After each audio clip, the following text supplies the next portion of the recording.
बिल्कुल बड़ा सवाल है ये, और बिल्कुल सवाल है ये, क्योंकि पुराने नेता कहाँ चले गए, क्योंकि वो लोग काफी एक्टिव थे, 1.5 साल, पौने 2 साल संघर्ष में रहे। मेरा ये कहना है कि अगर इसको हम राजनीतिक आंदोलन ही मान लें, किसानों का राजनीतिक प्रदर्शन मान लें, या इसको हम ये मान लें कि जैसे कि गोदी मीडिया वाले या बहुत सारे लोग आरोप लगाते हैं कि ये आतंकवादी हैं, किसान नहीं है, या तमाम तरह के फर्जी किसान है। ये फर्जी किसान क्या होता है, ये हमारी समझ से परे की बात है। फर्जी किसान क्या होता है? भाई देश का गोदी नागरिक मीडिया है, की अपनी बात माँ। छोड़ दीजिए, मैं आपको ये कह रहा हूं, गोदी मीडिया की बात छोड़ दीजिए, हम गोदी मीडिया तो है नहीं। हमने आपसे ये सवाल पूछा है, ये गोदी मीडिया क्या, सपोर्ट मीडिया का, अपोज मीडिया का, उसको छोड़ दीजिए। क्या ये आपके लिए सवाल है या नहीं है? आप भूल जाइए इसको। आपके लिए सवाल है कि नहीं कि वो लीडर जो कि 383 दिन तक एक मूवमेंट को लीड करता रहा, फ्रंट पे लड़ रहा था, आंसू बहाए यहां पर, उनको जब लाठियां खानी पड़ी, जबरदस्ती उनको उठाया गया तो रोए वहां पर, वो नेता गौण हो गए। वो बीमार भी नहीं है, बिल्कुल स्वस्थ हैं। वो बयान दे रहे हैं कैमरा पर आकर के।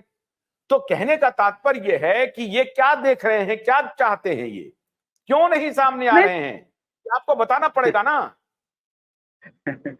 मैं ये कह रहा हूँ, ठीक है, आपका सवाल बहुत वाजिब है, और ये सवाल तो बनता है ये, और ये भी एक बड़ा महत्वपूर्ण सवाल है कि किसान के आंदोलन में राजनीति नहीं होनी चाहिए। अंततः जो है, अगर राजनीति होती है तो इसका समझिए कि हानि जो है किसान को ही होना है। तो ये तो किसान जो बैठे हुए हैं उनको समझना है। बाकी चीजें ये है कि देखिए, उनके जो आप एजेंडा को देखिए, तो किसानों का मांग वही है जो पहले भी मांग वही थी। एमएसपी की मांग है, तमाम और तरह से 10-12 और मांगे उनके साथ टैग किया हुआ है। इस मांग में कोई अंतर नहीं है। बड़े माने बड़ा सवाल ये है कि यह जो किसान आंदोलन के नाम पर जो होता दिख रहा है, अगर राजनीतिक स्तर पर हो रहा है तो ये गलत है, ये नहीं होना चाहिए, क्योंकि इससे किसी का भला नहीं होना है। किसानों का भला तो एकदम नहीं होगा।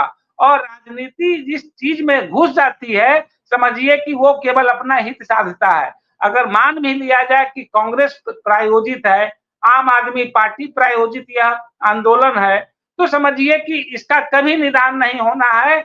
और किसान किसान जो बैठे हुए हैं, धरना प्रदर्शन कर रहे हैं, उनको कभी कोई लाभ नहीं होगा।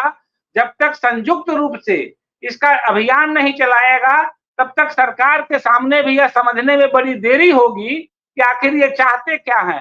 तो ऐसे में जो पुराने किसान नेता हैं, उनको भी सामने आना चाहिए, और अगर वो नहीं आ रहे हैं तो उनको बताना चाहिए कि जो अभी धरना प्रदर्शन जो किसान कर रहे हैं वो कौन है। तो हमें लगता है कि ये जो है ना, स्पष्ट होनी चाहिए, और हमको लगता है सरकार इस दिशा में काम भी कर रही होगी। सरकार के एजेंसियां, सरकार के तमाम तरह की चीजें ऐसी है जो सब पता कर लेती है। किसी के कहने सुनने से कुछ होना नहीं है। हर पार्टी में, हर अखिलेश आंदोलन। जी, अखिलेश जी, मैं आपको एक एक एक राय दे रहा हूं, ये क्या ये अपोजिशन के लिए बात बन सकती है? फर्ज कीजिए कि ये किसान का मूवमेंट है, हम मान लेते हैं कि ये किसान का आंदोलन है।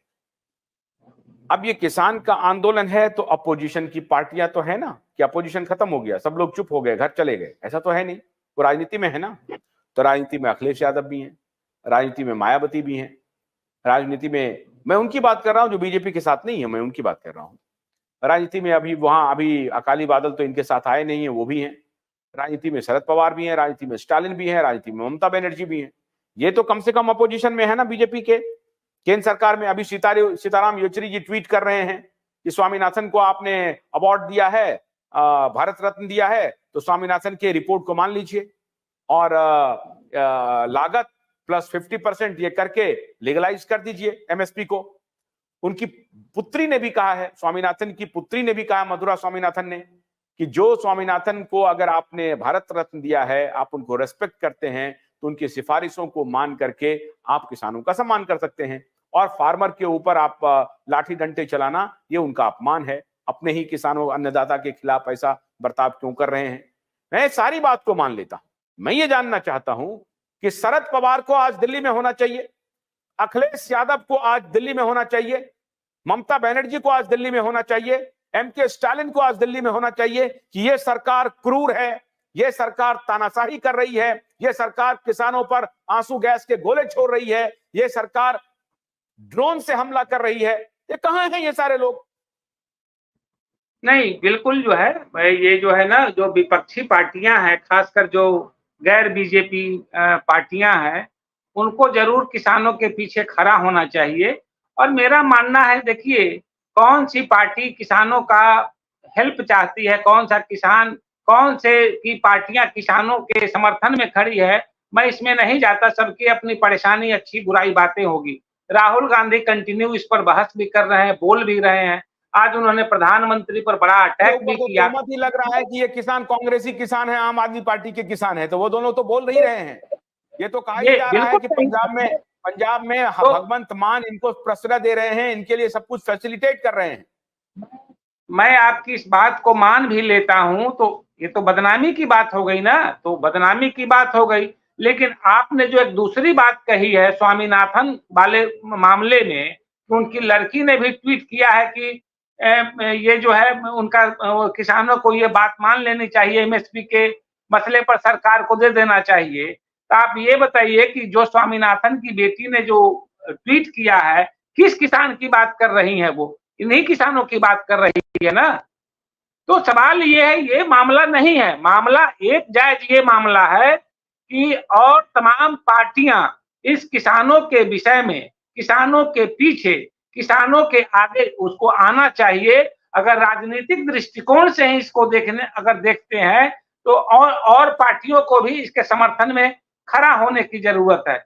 मैं केवल एक ही चीज को जानता हूं, वो किसान हो या आम आदमी पार्टी हो, किसान और आम आदमी में कोई अंतर नहीं है। आम आदमी और किसान में कोई मुहर नहीं लगा हुआ है। जो खेती बाड़ी करते हैं, और ये सारे खेती बाड़ी करने वाले लोग हैं, गांव से आए हैं लोग।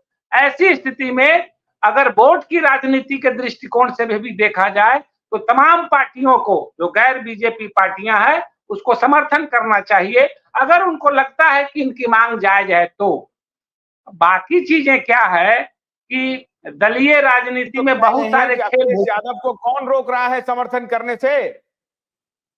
क्या अखिलेश यादव ये मान रहे हैं कि इनकी मांग नाजायज है?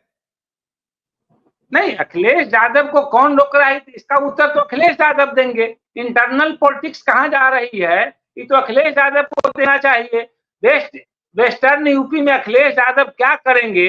अगर कुछ करना चाहेंगे तो उनको जो है किसानों का बेल्ट है, तो उसमें तो उनको किसान आंदोलन का समर्थन करना चाहिए। अब क्यों नहीं कर रहे हैं, ये उनका अपना एजेंडा है, उसके पीछे उनकी राजनीति हो सकती है। लेकिन मैं ये कह रहा हूं कि अभी जो है ना, जयंत चौधरी, अब सबसे बड़ी चीज है, एक इसमें ट्विस्ट ये आता है, आपने भी सवाल उठाया कि वेस्ट यूपी के किसान इसमें नहीं है। अब वेस्ट यूपी के किसान नहीं है और राकेश टिकैत भी नहीं है, इसका मतलब ये है कि वो वेस्ट यूपी के सारे किसान जो है जयंत चौधरी के साथ खड़े हैं। इसका मतलब ये हुआ, तो क्या जयंत चौधरी किसानी नहीं करते हैं? वो किसानों की नेतागिरी नहीं करते हैं? ये एक माने दूसरी बात हो सकती है कि किसान नेता राकेश टिकैत, चरहुनी जैसे नेता इसमें क्यों नहीं है, यह एक बड़ा मसला है। और इस मसले की जानकारी व्यक्तिगत रूप से हमें नहीं है। लेकिन मैं इतना मानता हूं कि ये पंजाब के किसान हो, हरियाणा के किसान हो, कहीं के भी किसान हो, अगर मांगे वही है तो सरकार को इस पर विचार करनी चाहिए। किसान सवाल ही अगर भोलानाथ का ब्रश कटर एक बैटरी से चलने वाली मशीन है जिसका चार्जिंग समय 3.5 घंटे है। इसे हम 6 से 8 घंटे बिना रुके चला सकते हैं। एक बार चार्ज करने पर ये 16,000 स्क्वायर फीट गेहूं, चावल, बजरा, जोवर के खेत काट सकता है, जबकि इसी कार्य को पेट्रोल ब्रश कटर 1,000 रुपए पेट्रोल का खर्चा करता है।